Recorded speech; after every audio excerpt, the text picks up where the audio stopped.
जीवन में कुछ जवाब भगवान को भी देने दीजिए।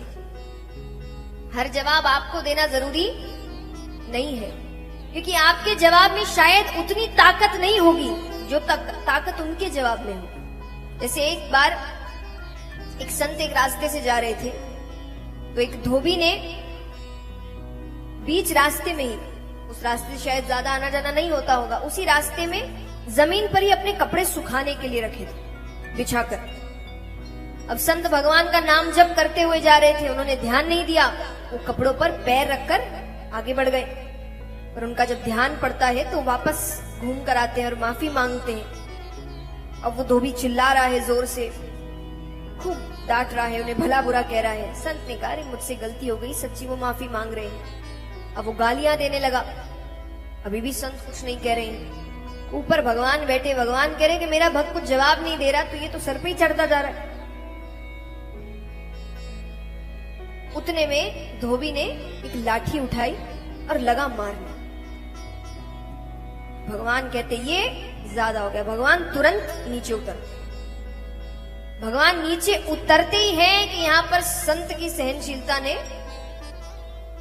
जवाब दे दिया। उन्होंने भी उठाई लाठी और लगे मारने। भगवान फिर ऊपर आ गए।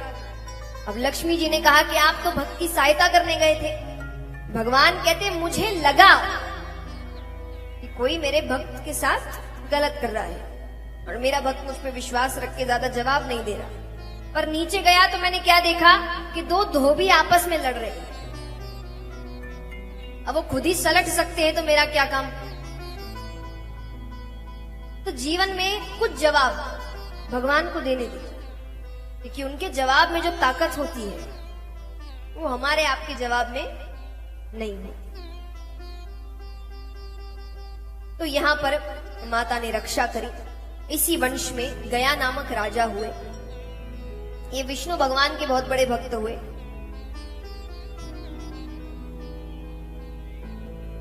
एक बार गलती से जब शिकार खेलने जाते हैं तो हिरण के धोखे में मारा हुआ तीर एक ब्राह्मण को जाकर लग जाता है। शांति से सब बैठ जाएं। जो आगे बैठे हैं उनसे अनुरोध है कृपया शांति से बैठे और आगे से आना जाना ना करें। सभी से अनुरोध है कृपया आगे से आना जाना ना करें। जिनको आना जाना है वो पीछे से जाए।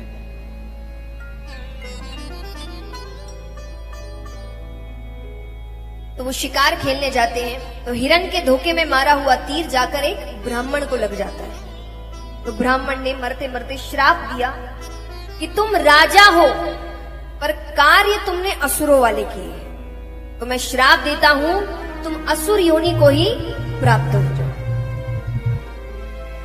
श्राप मिलते ही गयासुर का शरीर, असुर बनते ही नाम क्या पड़ा, गयासुर। तो श्राप मिलते ही गयासुर का शरीर 5 कोस तक फैल गया। पर जो भगवान के भक्त होते हैं उनकी बुद्धि जल्दी से भ्रष्ट नहीं होती। उनकी बुद्धि भ्रष्ट नहीं, वो असुर बन तो गए पर दिमाग से नहीं बने। उन्हें लगा ये रूप लेकर अगर वापस प्रजा के पास जाऊंगा तो प्रजा डर जाएगी। तो वन की ओर चले जाते हैं, तपस्या करते हैं, ब्रह्मा जी को प्रसन्न करते हैं। ब्रह्मा जी ने कहा क्या चाहिए वरदान में। अब उसे जिस चीज का डर था कि प्रजा मुझे देखकर डर जाएगी, उसने क्या किया, उसने कहा मुझे वरदान दीजिए कि मेरे दर्शन मात्र से जीव का कल्याण हो जाए, उसे स्वर्ग मिले, जो मुझे देख ले। ब्रह्मा जी ने कहा तथास्तु। वो अपने राज्य वापस आ गया। अब बात आग की तरह फैलती है। सबको पता लगा कि उसे ऐसा वरदान मिला है। अब यहां पापियों की मौज थी। जीवन भर जिसने पाप ही पाप किए, गयासुर के दर्शन करके स्वर्ग मिलता। अब संतुलन बिगड़ने लगा। सारे पापी स्वर्ग जा रहे हैं तो भगवान को कुछ ना कुछ, अब भगवान को नीचे उतरना पड़ा। भगवान ने कोशिश यही की पहले कि कोई ना कोई तरीके से इसकी मृत्यु हो जाएगी तो फिर कोई दर्शन करेगा नहीं, क्योंकि भगवान खुद तो मार नहीं सकते वरना भगवान पर कलंक चढ़ेगा। वो क्या गलती कर रहा है। आप अगर बैठे हैं, कोई आपको देखकर चला गया, उसमें आपकी क्या गलती। अब उसकी क्या गलती बेचारे की? अब उसको क्या पता जो मुझे देखने आ रहा है वो इतना पापी है। तो भगवान ने क्या किया, भगवान जाते हैं, भगवान ने कहा अब यहाँ पर एक चीज तो है कि गयासुर को इतना तो पता है कि उसके अंदर कितनी शक्ति आ गई है, उसके दर्शन मात्र से जीव का कल्याण हो रहा है, वो इतना पवित्र हो गया है। तो यहाँ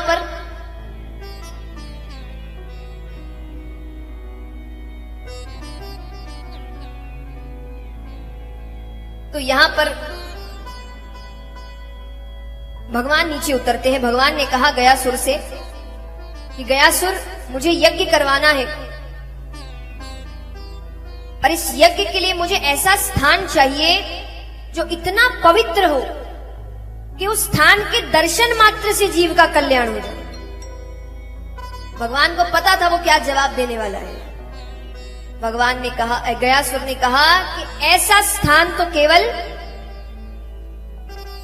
क्योंकि उसका खुद का शरीर 5 कोस तक फैला हुआ है, तो वो कहे मुझसे ज्यादा पवित्र अभी और क्या है, मुझ पर यज्ञ करिए।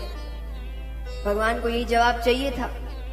भगवान ने जो हवन कुंड होता है भारी उसके वक्षस्थल पर जोर से रखा, कुछ नहीं हुआ। यज्ञ आरंभ हुआ, उसको कुछ नहीं हो रहा। भगवान ने बड़ी कोशिशें की और उसे कुछ नहीं हो रहा। अंत में भगवान ने कहा अब मुझे तुम्हें मारना पड़ेगा। अब भले ही मुझ पर कलंक आए पर मुझे मारना पड़ेगा, क्योंकि तुम्हारी वजह से संतुलन बिगड़ रहा है। कोई आखिरी इच्छा है तो बताओ। गयासुर कहे 1 नहीं 2 इच्छाएं हैं, और अगर पूरी कर दी आपको मारने की भी जरूरत है, मैं अपने प्राणों का दान दूंगा। भगवान कहते कौन सी इच्छा? बोले पहली इच्छा, इस यज्ञ को करते हुए जितने देवी देवता मुझ में निवास कर रहे हैं, जब आप कोई मंगल कार्य करते हैं तो उस स्थान पर देवी देवता आते हैं, यहां पर भी आए हैं। क्यों? कि कोई भी मंगल कार्य, अगर धर्म का कार्य शुरू हुआ है तो विराम तक जाना चाहिए, तो सभी देवी देवता आते हैं। तो उसने कहा अब यज्ञ भी एक धर्म का कार्य है, मंगल कार्य है। उसने कहा कि जितने भी देवी देवता मुझ में निवास कर रहे हैं वो जब तक सूरज चांद रहेंगे मुझ में निवास करेंगे। भगवान ने कहा ठीक है। दूसरी इच्छा? बोले दूसरी इच्छा, ऐसे तो श्राद्ध इत्यादि कराने से मुक्ति मिल जाती है, पर अगर कोई ना करा पाए, सामर्थ्य ना हो, तो मेरे धाम में आकर कोई इतना भी कह दे कि हे प्रभु मेरे पितरेश्वरों को मुक्ति प्रदान करिए, तो आप उनके पितरेश्वरों को मुक्ति प्रदान करेंगे। बोलिए श्री गया धाम की। भगवान ने दोनों इच्छाएं पूरी की, इसीलिए गया जी की इतनी महिमा है। उस स्थान को वरदान प्राप्त है कि वहां जीव अगर बस खड़े होकर इतना भी कह दे कि मेरे पितरेश्वरों को मुक्ति दीजिए, तो भगवान देते हैं।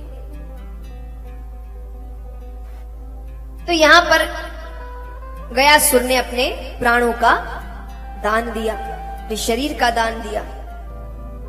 दान कोई भी हो बहुत विशेष फल देता है। आप कहते हैं ना कि दान तन मन धन, किसी से भी करो आपको फल प्राप्त होगा, क्योंकि दान के माध्यम से आप किसी और की सहायता कर रहे हैं। भगवान को कहते ना, भगवान को अगर प्रसन्न करना है तो भगवान के भक्तों की सहायता करो, वो प्रसन्न हो जाएंगे। ये सबसे सीधा रास्ता है भगवान को प्रसन्न करने का। अपने जीवन को हम जितना जीना चाहते जरूर जिए। मैं किसी से नहीं कहती वैराग्य ले लो, कुछ सब कुछ करो,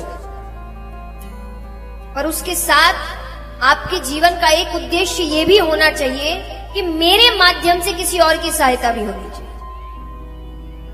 क्योंकि यही है जो कर्म आपके साथ जाएंगे। जैसे मान लीजिए यहां कितने हैं जो साल में या 2 साल में एक ना एक बार कहीं ना कहीं परिवार के साथ घूमने जाते हैं? हाथ उठाना, कौन कौन जाता है? जाते हैं, बड़ी तैयारियां करते होंगे। तो क्या क्या करते बताइए? सबसे पहले क्या तैयारी करते हैं? हाँ,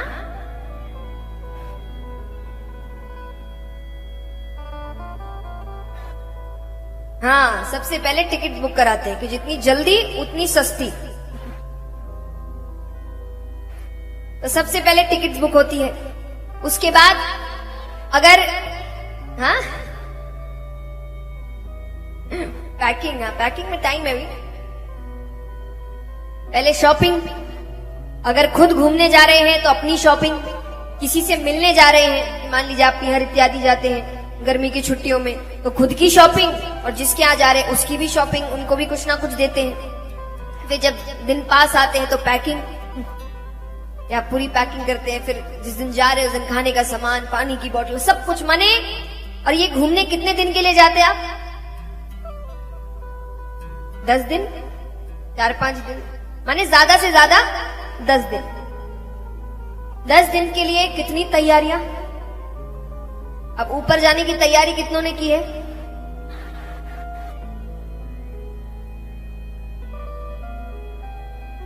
वहां ये ट्रेन की टिकटें, फ्लाइट की टिकटें काम नहीं आती, वहां पुण्य की टिकट काम आती है। कितने पुण्य किए हैं, कितने अच्छे कर्म किए हैं, कितनी लोगों की सहायता करी है, ये टिकट है वहां की। हाँ, कुछ नहीं बोलता। यहीं पे अकाउंट खुल रहा है, यहीं पे पूंजी जमा करनी है और उसको ऊपर लेकर जाना है। तो वो पुण्य अगर होंगे आपके अकाउंट में तो आपको या तो स्वर्ग या भगवान का धाम मिलेगा, नहीं तो चलो नर्क। तो इसीलिए सहायता करिए। दुनिया वालों को, जो आप कोई काम के नहीं है, उनको खुश करने में कुछ नहीं रखा है।